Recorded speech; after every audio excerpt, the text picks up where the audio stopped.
Nvidia has pretty much done it again. Just when you thought it already dominated enough markets, now it's out to compete in the PC chip business one more time. Google just launched some interesting updates that we saw in part of the Android show back at Google I/O, though not for everyone. Samsung's Galaxy Z Fold 8 might not be the phone you think, according to a new batch of reports. And yes, it seems Microsoft is out to reinvent itself once again, though this time with a project that might still bring mistakes from the past. I'm Jaime Rivera, and it's time for these four interesting topics. This is Tech Briefing. Hey, it seems that what Google teased at the Android Show 2026 is already starting to roll out, though that's assuming you have a compatible device.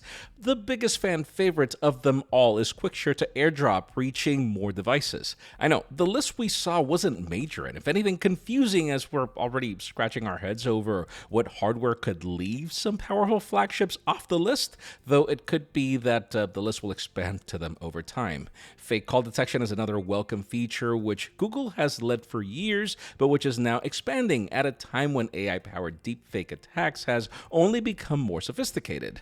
I also think the improvements to Google personal safety for kids is highly welcomed, expanding features like crash detection, medical information displayed on the lock screen, and even location sharing for children under 13, which, yes, has been something iOS has gotten right since day one. As for the AI improvements, well, an interesting change comes to Google Play Books, which is rolling out an AI-powered feature called Book Insights. By tapping a new light bulb icon featuring the Gemini Spark, readers can get quick recaps or highlight specific passages to ask deep questions about book themes, characters, and context. That said, it's not for all books. This feature is starting to roll out in select English titles, including thousands of free books. Google Photos is also preparing to launch its wardrobe feature next week in the United States, India, and Brazil for devices running Android 10 and above. I mean, there's the fact that it uses your existing photo library to build a clothing catalog and the virtual try-on system to mix and match outfits. It sounds useful but creepy depending on what you've stored on Google Photos. Even Circle to Search is getting upgrades on all devices running Android 14 and up with a feature called Find the Look, helping users identify every individual item detected in a photo for, shopping. Lastly, the update rounds out its features with a fresh batch of creative sticker combinations from Emoji Kitchen. Let me know what you think about all these changes in the comments. So what if I told you that Samsung is planning to redo how we understand its foldables for later this year? Traditionally, we've seen the Z Flip and the Z Fold and some cheaper FE variants sprinkled for the Flip, but the Fold has always been one device. Well, apparently that's about to change. Remember those rumors of the White Fold? Well, it seems Samsung wants to pull another Galaxy Note 10 approach for these names, and I know I missed those phones as well. A real-world photo taken of a prototype out in the wild shows Samsung is introducing a brand new, wider form factor that resembles a passport shape, but the source claims that this is the Galaxy Z Fold 8. Any of you considering the larger brother that we've known since, 2019?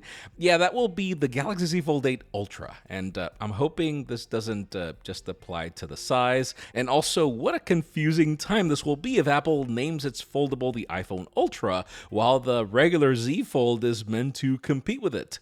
The thing is, the prototype was seen in a protective case, which is a common thing for testing, so at this point, let's just consider it a given. Now, additional leaks from Ice Universe show that this wider Z Fold 8 successfully solves a major issue with folding phones, which is heavy weight. The passport-shaped phone will weigh just 201 grams, making it incredibly lightweight and nearly as light as a traditional smartphone. Now, despite being so light, it is rumored to feature a larger 4800 mAh battery, 45-watt fast charging, and a brand new 50-megapixel main camera that can natively shoot high-quality 24-megapixel photos. Meanwhile, the premium Galaxy Z Fold 8 Ultra will stick to its current 215-gram weight, but with a larger 5,000 mAh battery, a slightly thinner body when unfolded, and 45-watt charging speeds. Rumors claim that Samsung's Galaxy Unpacked is happening on July 22nd, so let's see what we get. I'm curious to know which one would you pick in the comments. Guys, it's happening again. Microsoft is trying to reinvent itself one more time, but this time not in the way you think. Forget computers, forget smartphones, and even forget applications. The company just announced Project Solara, which is a new concept operating system that's not even built on Windows. Believe it or not, Microsoft is banking part of its future on Android, and more specifically, the Android Open Source Project, or AOSP for short. Though for this project, it's being dubbed the Microsoft Device Ecosystem Platform. In a nutshell, what we got to see at Build 2026 is a chip-to-cloud platform that's designed around the idea of running digital AI agents rather than traditional applications. So instead of developers manually designing static layouts for different screen sizes, the system uses a feature called Just-in-Time UI, where AI agents automatically generate customized interfaces on the spot based on the context of the devices being used. I know, it's sort of what Google showed off with its intelligent search agents being able to code you a quick application or, a dashboard on the fly for context, but not quite. See, this is not necessarily a product that just works on a browser. Actually, to showcase how this software might work, Microsoft created two unique hardware concepts built with chips from MediaTek and Qualcomm, but yeah, these might not ever see the light of day from Microsoft itself. The first is a desk concept, which acts like a standard smart display with a touchscreen, microphones, and a camera to monitor your AI agents, and it can even connect to the cloud to serve as a secondary monitor for a Windows PC. I know, Echo Show vibes since you can turn these into a Fire TV. Now the second one is more unique. Think of a badge concept, which is a touchscreen work badge worn on a lanyard that features 5G connectivity, a camera on the side, microphones, and a fingerprint scanner for secure biometric access to your personal AI assistant. Now, the other catch is that this seems to be an enterprise tool to start with, demos planned for partners like Target, Best Buy, CVS, and others. Pretty much the same formula that had it fail with mixed approaches to Windows Phone, which didn't serve consumers until later. I know. Let me know what you think about this possible reinvention in the comments. All right, it seems NVIDIA has done it again. Just when you thought the company was already big enough with its $5 trillion market valuation and its compute dominance on GPUs for both consumers and AI enterprise, well, the hottest news at Computex so far is the company's return to Windows PC chips, but this time with a completely different approach. One that can actually compete with Apple's M5 in more than just benchmarks.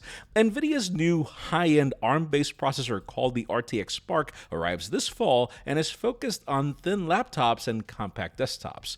Co-developed with MediaTek, the top-tier version of this chip combines a 20-core NVIDIA Grace processor with up to 6,144 graphics cores based on NVIDIA's latest Blackwell architecture. And why should you care? Well, this allows it to deliver graphics capabilities on par with a desktop GeForce RTX 5070 graphics card, but on a much smaller device and with an 80-watt power limit. We're talking up to 128 gigs of unified memory, and which means the GPU also has access to it. The chip's design is heavily based on NVIDIA's DGX Spark, which was crazy expensive last year, like $4,500, but now used for the masses. Also, yes, to clarify, there are technically two versions of this RTX Spark. The lower-powered N1 for lighter notebooks and the high-end version for more compact systems. NVIDIA wants you to have the power to run AI models locally. So yeah, this says a lot about how much power is being baked in. Now, among the very first devices to feature this hardware is Microsoft's own Surface Laptop Ultra, a premium mobile workstation arriving later this year designed for creators, developers, and AI builders. Positioning itself directly as a MacBook Pro competitor, the Surface Laptop Ultra ditches the complex sliding or detachable screen designs of older high-end Surface models in favor of a traditional high-power laptop layout. It features a bright 15-inch Pixel Sense display, Microsoft's largest haptic trackpad, and an array of useful connections including USB-A, USB-C, HDMI, an SD card slot, and the headphone jack. Windows on ARM has historically not had its best launch cycles, mainly because of the stigma left with the old Windows RT and compatibility, but this is proof Microsoft is not backing down, and we've seen how the Prism translation layer has only continued to improve over the last couple of years. Now, yeah, as for gaming, well, at least we know NVIDIA understands this market well. In conjunction with Microsoft, both companies claim to be working directly with major game developers and anti-cheat software providers to ensure popular online multiplayer games run smoothly on these new systems. In today's question, let me know. Would this new NVIDIA RTX Spark get you to adopt a Windows on ARM PC? Because in my case, I'm already a believer ever since the Snapdragon X Elite, but I'm curious to know what you think about all this in the comments. Friends, thank you so much for joining on this new episode of Tech Briefing. Please like, subscribe, and join the conversation in the comments, as I'm sure you've seen me try to respond to as many as I can. Also follow me on social media as more behind-the-scenes work continues to happen there. By the way, our return episode of our Technically There podcast with Josh is returning this week, and it's actually special. It has to do with Google I/O and Fitbit. I hope to see you soon there. I'm Jaime Rivera. Thanks so much for watching. I'll see you on the next one.